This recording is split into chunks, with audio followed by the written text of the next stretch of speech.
Hello दोस्तों, मेरा नाम राजीव है और मैं अपनी ज़िंदगी की रुलाने वाली लव स्टोरी बताने जा रहा हूँ। जीवन में जो आप सोचते हो कभी कभी उसका ठीक उल्टा ही आपके साथ हो जाता है।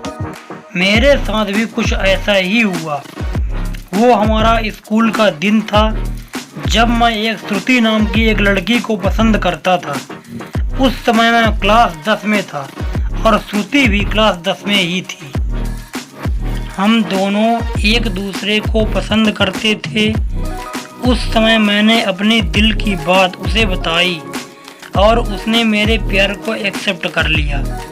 हम दोनों एक ही बस में स्कूल जाया करते थे। बस में अक्सर उसकी बगल वाली सीट पर बैठ जाया करता था और वो पल मानो मेरी ज़िंदगी के सबसे खूबसूरत पल थे। क्लास में लगभग सभी को हमारे प्यार के बारे में पता था। मेरे दोस्त हमेशा श्रुति का नाम लेकर मुझे चिढ़ाया करते थे। श्रुति और मैं लंच के समय साथ साथ खाना खाते और खाते हुए अपने फ्यूचर की बातें किया करते थे। रात के वक्त हम दोनों एक दूसरे से ढेर सारी बातें करते। हम दोनों अलग अलग अपने सपने एक दूसरे को बताते और ना जाने बात करते करते कब हमें नींद आ जाती और हम सो जाते थे। कभी अगर मेरे घर में कोई रिश्तेदार आ जाता तो रात को मैं छत में जाकर बातें करता। यहाँ तक कि मैं ठंड के मौसम में भी छत में जाकर श्रुति से बातें किया करता था। हम दोनों ने साथ में ना जाने क्या क्या सपने देखे थे, शादी, बच्चे और यहाँ तक कि हमने बच्चों के नाम भी सोच रखे थे। स्कूल तक तो हम दोनों की प्यार की गाड़ी काफ़ी अच्छे से चल रही थी, लेकिन जैसे ही हम कॉलेज में गए तो धीरे धीरे सब कुछ बदलने लगा। कॉलेज में आने के बाद श्रुति अब पहले जैसे नहीं रही। वो मुझे इग्नोर करने लगी। अब ना वो पहले जैसे बातें करती और ना वो मेरी तरफ देखती। मैं सोचने लगा ये श्रुति को क्या होता जा रहा है, वो मेरे साथ ऐसा क्यों कर रही है। एक दिन श्रुति के एक फ्रेंड से मैंने पूछा, देखो ना श्रुति अब मुझसे पहले जैसे बातें नहीं करती, वो अब मुझे इग्नोर करने लगी है। उसकी फ्रेंड ने मुझे बताया कि श्रुति को मैंने कॉलेज में अभय नाम के लड़के से अक्सर बात करते हुए देखती हूँ। शायद मुझे लगता है कि श्रुति उसे अब पसंद करने लगी है। उसकी फ्रेंड की बातों को सुनकर मेरे दिल की धड़कनें बढ़ने लगी। मेरे दिमाग कह रहा था कि श्रुति ऐसा कैसे कर सकती है, लेकिन दिल कह रहा था कि नहीं, श्रुति ऐसा नहीं कर सकती। मेरी आंखें नम होने लगी। मैंने अपने आंसुओं को रोका, लेकिन तब भी घर जाकर मैंने श्रुति का फेसबुक अकाउंट और इंस्टाग्राम का अकाउंट चेक किया। मैंने देखा कि श्रुति ने अभय को फॉलो किया हुआ है और उसके फोटो पे लाइक और दिल वाले इमोजी का कमेंट भी किया था। मैंने तुरंत श्रुति को कॉल किया, लेकिन उसने मेरे कॉल का जवाब नहीं दिया। अगले दिन जब मैं कॉलेज गया तो श्रुति से मैंने पूछा, क्या तुम अभय को पसंद करती हो? श्रुति, ये तुम क्या बोल रहे हो? मैं जो पूछ रहा हूँ उसका जवाब दो। क्या तुम अभय को पसंद करती हो, हाँ या ना? श्रुति, अभय और मैं बस एक अच्छे दोस्त हैं। उसने मेरे सवालों का जवाब नहीं दिया। मुझे समझ नहीं आ रहा था कि मैं क्या करूं।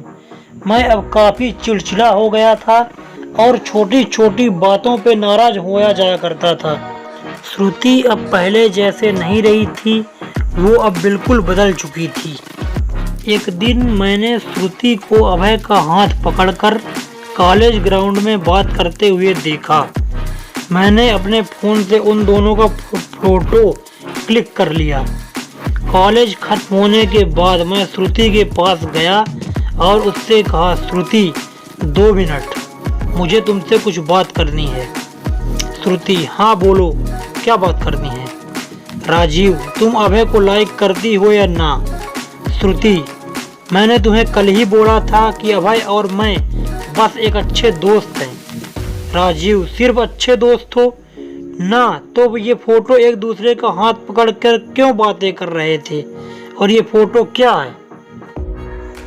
श्रुति गुस्से से मेरी तरफ देखी और बोली, हाँ मैं उसे लाइक करती हूँ, तुम्हें उससे क्या प्रॉब्लम है? राजीव, श्रुति हम दोनों स्कूल से एक दूसरे से प्यार करते हैं, तो फिर ये बीच में अभय कहाँ से आ गया? श्रुति, स्कूल लाइफ वो हमारा बचपना था, बस वो प्यार नहीं था और हम सिर्फ एक अच्छे दोस्त हैं। मैं अब जा रही हूँ, बाय। हम बस अच्छे दोस्त हैं, ये बोलकर वो बड़ी आसानी से चली गई। मेरे और मेरे फीलिंग्स के बारे में उसने एक पल भी नहीं सोचा। मैंने तो उससे सच्चा प्यार किया था। उस रात मेरे आंखों में आंसू और नजरों के सामने वो पुरानी यादें साफ दिखाई दे रहा था। उसकी पुरानी फोटो को देखकर मैं बस रोता रहा। मुझे कुछ भी खाने पीने का मन नहीं कर रहा था। मेरी भूख प्यास सब मर चुकी थी। मैं बीमार पड़ गया। मेरी तबीयत पूरी तरह खराब हो गई। मैं कई दिनों तक कॉलेज भी नहीं गया। रात को जब भी ऑनलाइन देखता तो मुझे बहुत तकलीफ होती। जब मैं उसे मैसेज करता तो वो मेरे मैसेज का जवाब नहीं देती। मैं बस ये चाहता था कि वो मुझसे बात करे, लेकिन वो मुझे मेरा पहला प्यार था। वो कहते हैं कि पहले प्यार को आप भुला नहीं पाते हो।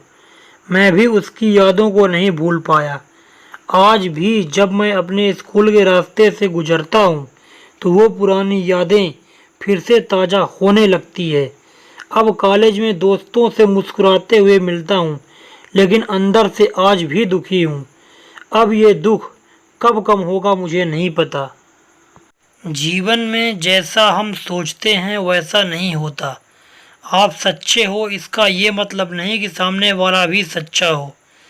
वक्त के साथ इंसान भी बदल जाते हैं। दोस्तों, यह थी मेरी ज़िंदगी की रुलाने वाली लव स्टोरी। अगर आपको ये लव स्टोरी अच्छी लगी तो इस लव स्टोरी को अपने दोस्तों और रिलेटिव को ज़रूर शेयर करें और आप हमें कमेंट करके बता सकते हैं कि आपको ये स्टोरी कैसी लगी। आपका समय देने के लिए धन्यवाद।